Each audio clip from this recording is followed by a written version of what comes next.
शिक्षा मंत्रालय के अधिकारीगण, विभिन्न केंद्रों पर उपस्थित शिक्षकगण, गणमान्य अतिथियों, आज शिक्षक दिवस के अवसर पर राष्ट्रीय शिक्षक पुरस्कार वितरण समारोह में शामिल होकर मुझे अत्यंत प्रसन्नता हो रही है।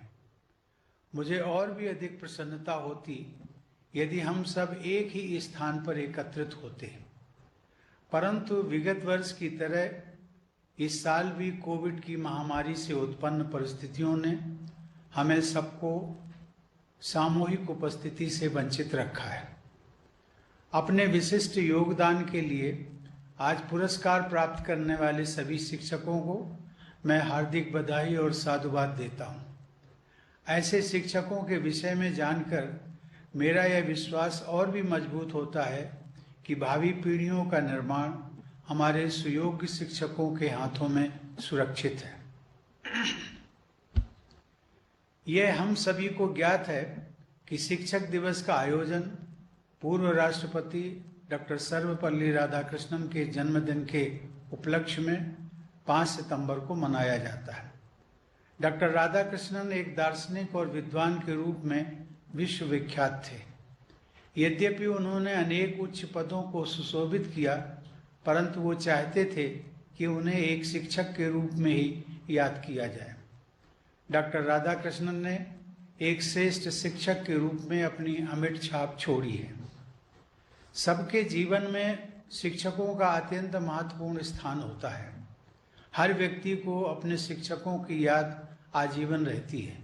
जो शिक्षक स्नेह और निष्ठा के साथ अपने विद्यार्थियों को निखारते हैं, उनके प्रति ऐसे विद्यार्थी सदैव आदर भाव रखते हैं। आज तक मुझे अपने आदरणीय शिक्षकों की याद आती रहती है। मैं स्वयं को सौभाग्यशाली महसूस करता हूँ कि राष्ट्रपति का कार्यभार ग्रहण करने के बाद मुझे अपने स्कूल में जाकर अपने वयोवृद्ध शिक्षकों का सम्मान करने तथा उनका आशीर्वाद लेने का अवसर प्राप्त हुआ था। आप सबके विद्यार्थी भी आप सभी के लिए अपने हृदय में विशेष स्थान रखते हैं, यह मेरा दृढ़ विश्वास है। मेरे पूर्ववर्ती राष्ट्रपति डॉक्टर APJ अब्दुल कलाम एक वैज्ञानिक के रूप में अपनी सफलता का श्रेय अपने शिक्षकों को दिया करते थे। वे अपने स्कूल के एक अध्यापक के विषय में बताया करते थे कि जिनके पढ़ाने की रोचक शैली के कारण बचपन में ही उनमें एरोनॉटिकल इंजीनियर बनने की ललक पैदा हुई। डॉक्टर APJ अब्दुल कलाम विद्यार्थियों को पढ़ाने के लिए इतने उत्साहित रहते थे कि उन्हें जब भी अवसर मिलता था वे अध्यापन कार्य में लग जाते थे। ऐसी विभूतियों ने समाज के निर्माण में शिक्षकों के कार्य की महत्ता को रेखांकित किया है। आप सभी अपने विद्यार्थियों में एक स्वर्णिम भविष्य की कल्पना करने और उसके लिए योग्यता अर्जित करने की प्रेरणा जगा सकते हैं तथा उन्हें सक्षम बना सकते हैं ताकि वे अपनी महत्वाकांक्षाओं को पूरा कर सकें। शिक्षकों का कर्तव्य है कि वे अपने विद्यार्थियों में अध्ययन के प्रति रुचि जागृत करें। संवेदनशील शिक्षक अपने व्यवहार, आचरण व शिक्षण से विद्यार्थियों का भविष्य संवार सकते हैं। प्रिय शिक्षकगण, पिछले वर्ष लागू की गई हमारी राष्ट्रीय शिक्षा नीति में भारत को ग्लोबल नॉलेज सुपर पावर के रूप में स्थापित करने का महत्वाकांक्षी उद्देश्य निश्चित किया गया है। विद्यार्थियों को ऐसी शिक्षा प्रदान करनी है जो ज्ञान पर आधारित न्यायपूर्ण समाज के निर्माण में सहायक हो। हमारी शिक्षा व्यवस्था ऐसी होनी चाहिए जिससे विद्यार्थियों में संवैधानिक मूल्यों तथा नागरिकों के मूल कर्तव्यों के प्रति निष्ठा उत्पन्न हो, देश के प्रति प्रेम की भावना मजबूत बने तथा बदलते वैश्विक परिदृश्य में वे अपनी भूमिका के बारे में सचेत रहें। शिक्षकों को इस बात का विशेष ध्यान रखना चाहिए कि प्रत्येक विद्यार्थी की क्षमता अलग होती है, उनकी प्रतिभा अलग होती है, मनोविज्ञान अलग होता है, सामाजिक पृष्ठभूमि व परिवेश भी अलग अलग होता है। इसलिए हर एक बच्चे की विशेष ज़रूरतों, रुचियों और क्षमताओं के अनुसार उसके सर्वांगीण विकास पर बल देना चाहिए। मेरा मानना है कि हर किसी के व्यक्तित्व का निर्माण आरंभ में उसके माता पिता एवं शिक्षकों द्वारा शुरू किया जाता है। हमारी परंपरा में प्रत्येक व्यक्ति को सुयोग्य और प्रत्येक वस्तु को उपयोगी माना गया है। किसी को भी अयोग्य या अनुपयोगी नहीं माना गया है। संस्कृत में एक सुभाषित है, आमंत्रम अक्षरम नास्ति, नास्ति मूलम, अनौषधम, अयोग्य पुरुषो नास्ति, योजकः तत्र दुर्लभः। अर्थात ऐसा कोई अक्षर नहीं है जिसके प्रयोग से सार्थक कथन अथवा मंत्र की रचना ना हो सके। ऐसी कोई वनस्पति नहीं है जिसका उपयोग औषधि के रूप में ना हो सके।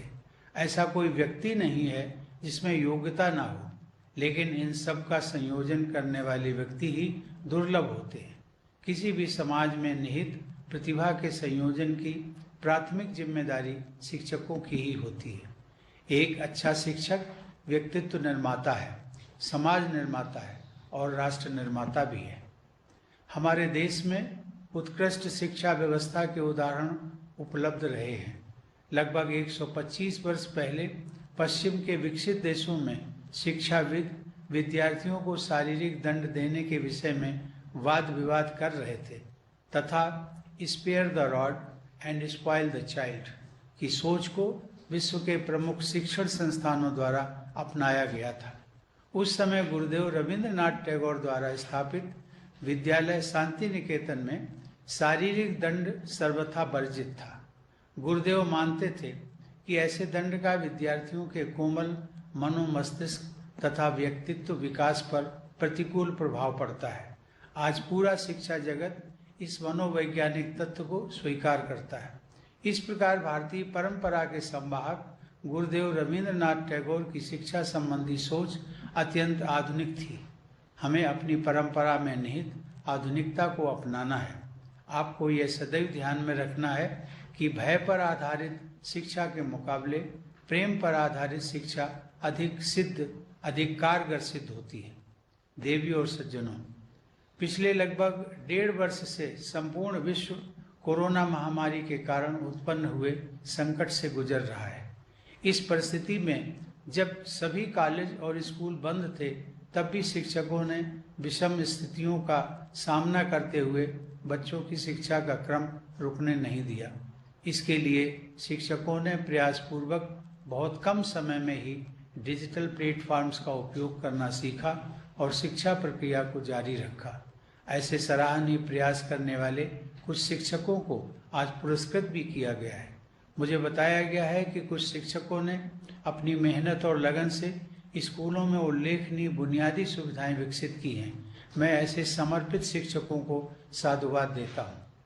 समस्त शिक्षक समुदाय से मैं यह अपेक्षा करता हूँ कि वे बदलती परिस्थितियों के अनुरूप अपनी शिक्षण पद्धति में भी बदलाव करते रहेंगे। शिक्षकों को सक्षम बनाने के लिए केंद्रीय शिक्षा मंत्रालय द्वारा कुछ महत्वपूर्ण कदम उठाए गए हैं। मंत्रालय ने एकीकृत शिक्षक प्रशिक्षण कार्यक्रम निष्ठा का संचालन आरंभ किया है, जिसके अंतर्गत शिक्षकों के लिए ऑनलाइन क्षमता निर्माण के प्रयास किए जा रहे हैं। इसके अलावा प्रज्ञाता अर्थात डिजिटल शिक्षा पर दिशा निर्देश भी एक सराहनीय कदम है, जो कोविड महामारी के संकट काल में भी शिक्षा की गति को बनाए रखने की दृष्टि से गत वर्ष उठाया गया था। इन दिशा निर्देशों के अनुसार ऑनलाइन कक्षाओं के माध्यम से श्रेष्ठ शिक्षा प्रदान करने का रोड मैप साझा किया गया है। विषम परिस्थितियों में भी नए रास्ते तलाशने के लिए मैं केंद्र सरकार के शिक्षा मंत्रालय की पूरी टीम की सराहना करता हूँ। मुझे इस बात से प्रसन्नता हुई है कि आज पुरस्कृत किए गए 44 शिक्षकों में 10 महिलाएं शामिल हैं। शिक्षक के रूप में महिलाओं की भूमिका सदैव प्रभावशाली रही है। 19वीं शताब्दी में ही भारत के सर्वप्रथम बालिका विद्यालय की स्थापना में प्रमुख भूमिका निभाकर विदुषी सावित्रीबाई फूले ने बालिका शिक्षा की दिशा में कालजयी योगदान किया। वे स्वयं भी आजीवन शिक्षा प्रदान करने का पवित्र कार्य करती रही। बेटियों की शिक्षा को अप्रतिम योगदान देने के लिए ऐसी महान विभूति को मैं हृदय से नमन करता हूँ और आशा करता हूँ कि उनके आदर्शों से अनगिनत लोगों को प्रोत्साहन और प्रेरणा प्राप्त होती रहेगी। अंत में एक बार पुनः मैं सभी पुरस्कृत शिक्षकों को बधाई देता हूं तथा उनके उज्जवल भविष्य की मंगल कामना करता हूं। धन्यवाद। जय हिंद। अपने बहुमूल्य शब्दों से हम सबका मार्गदर्शन करने के लिए सम्माननीय आपका धन्यवाद। अब मैं माननीय शिक्षा राज्य मंत्री